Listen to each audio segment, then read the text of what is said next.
जय जय रघुवीर समर्थ।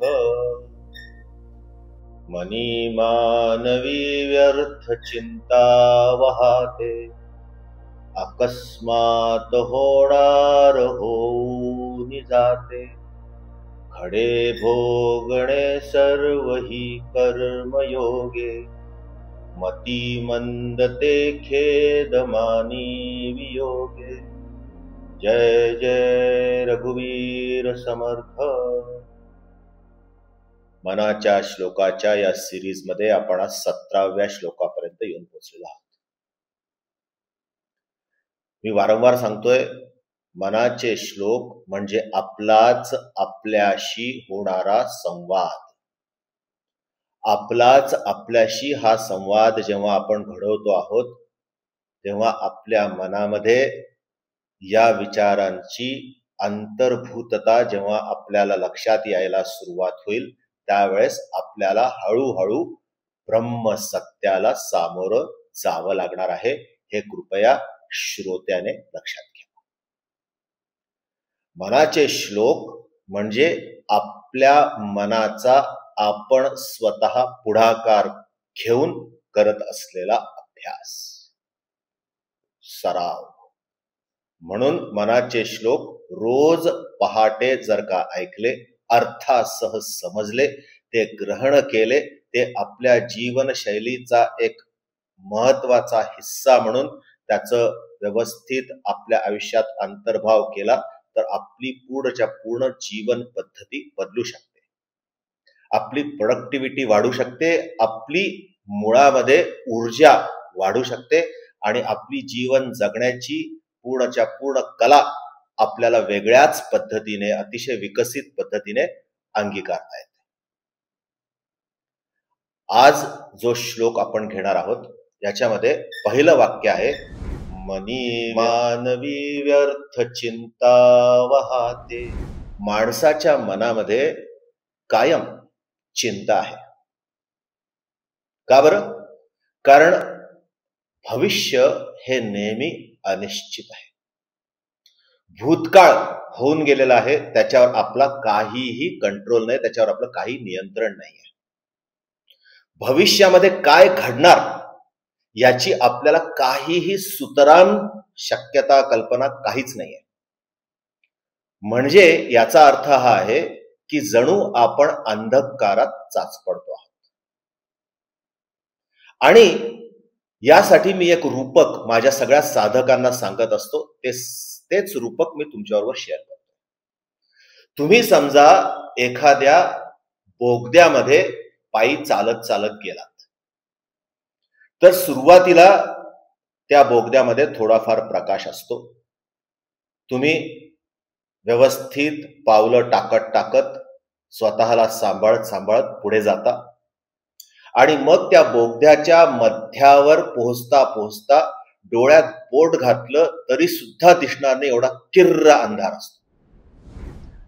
त्यावेळेस मनामध्ये जी भावना असते, ती भावना सकाळी उठल्यानंतर आपल्या मनात असते। ही गोष्ट लक्षात ठेवा। इतके आपण इनसेक्युअर आहोत, इतके आपण असुरक्षित आहोत आपलं जीवन जगताना, कारण पुढच्या क्षणात काय ठेवलंय आपल्याला माहिती नाही।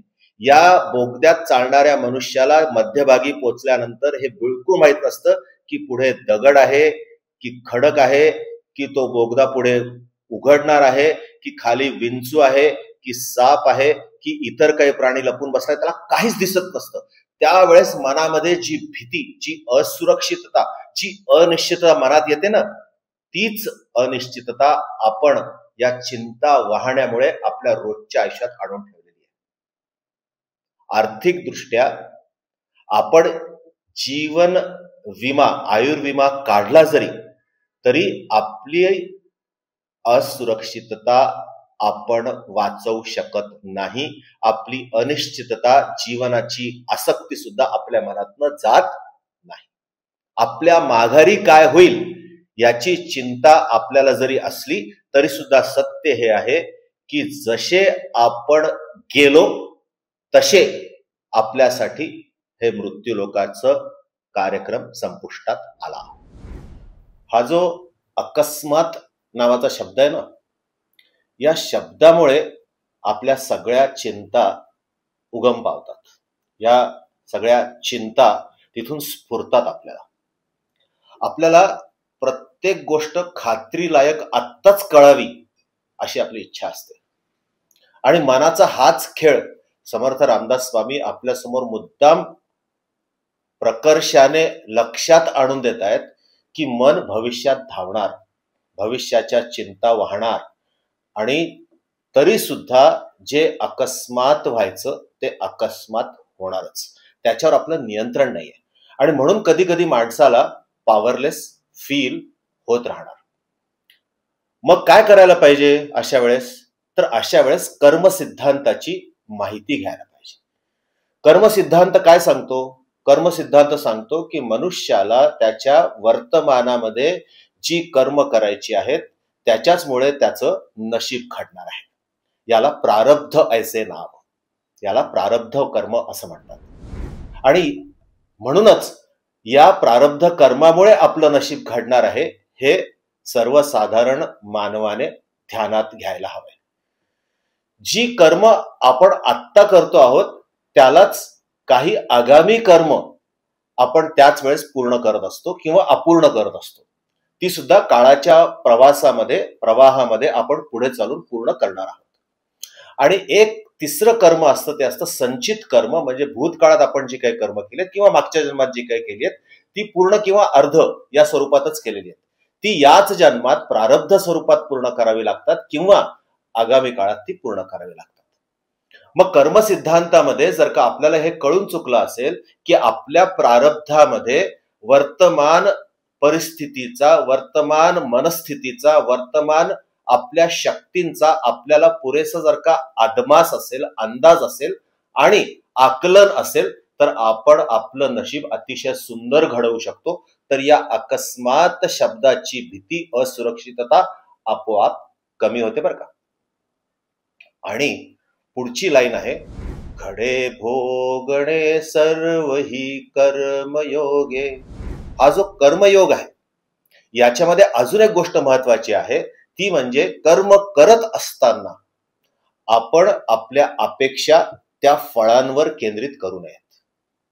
कर्म करत असताना फक्त कर्म करावं इतकं मन लावून, इतकं लक्ष देऊन, इतकं एकाग्र चित्ताने ते कर्म करावं की त्या कर्माचं फळ अनायास चांगलंच तयार होईल याची आपल्याला मनोमन खात्री असली पाहिजे. हेही रामदास स्वामी मुद्दाम आपल्या ध्यानात आणून देऊ इच्छित आहेत.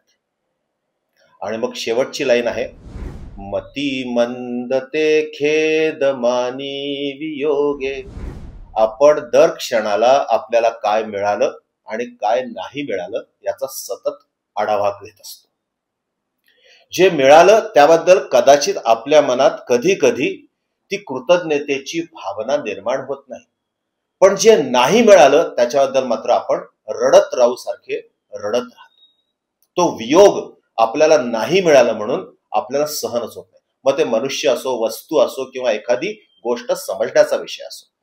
कर्म करत असताना आपण जर का ते कर्म पूर्ण आपल्या मनाच्या साह्याने, आपल्या साधनांच्या साह्याने आणि आपल्या परिस्थितीच्या सोबत चालत केलं तर आपल्याला दोन्हीही भावना मनामध्ये ठेवून त्या ईश्वराबद्दल मनामध्ये आभार प्रकट करत आपला प्रवास सुकर, सोपा, साधा, छान पैकी व्यतीत करता येईल.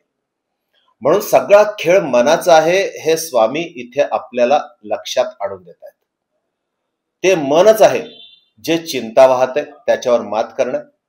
म्हणजे काय करायचंय की जे अकस्मात होणार आहे, जे आपल्या हातात नाही त्याच्याबद्दल चिंता करायची नाही. आपल्या हातात जे आहे, आपल्या ताब्यात जे आहे ते करण्यामागे सगळी ताकद, सगळी साधनं लावून टाकायची. ज्याला आपण घडे भोगणे सर्व ही कर्मयोगे अशा पद्धतीने समजून घ्यायला पाहिजे. आणि मग आपण मतिमंद नाही, आपण हुशार आहोत, आपण चाणाक्ष आहोत, आपण बुद्धिमान आहोत. आपलं मन सक्षम आहे, सशक्त आहे. आणि या सक्षम सशक्त मनाच्या साह्याने आपण जे मिळालं त्याबद्दल देवाचे, ईश्वराचे आभार तर मानूतच, पण जे नाही मिळालं ते मिळवण्यासाठी पुन्हा स्वतःची पुनर्बांधणी मनाची आणि साधनांची करायला सज्ज राहूयात. पुन्हा एकदा पूर्ण श्लोक. मनी मानवी व्यर्थ चिंता वाहते, अकस्मात होणार होऊन जाते. घडे भोगणे सर्व ही कर्मयोगे, मती मंद ते खेद मानी वियोगे. जय जय रघुवीर समर्थ.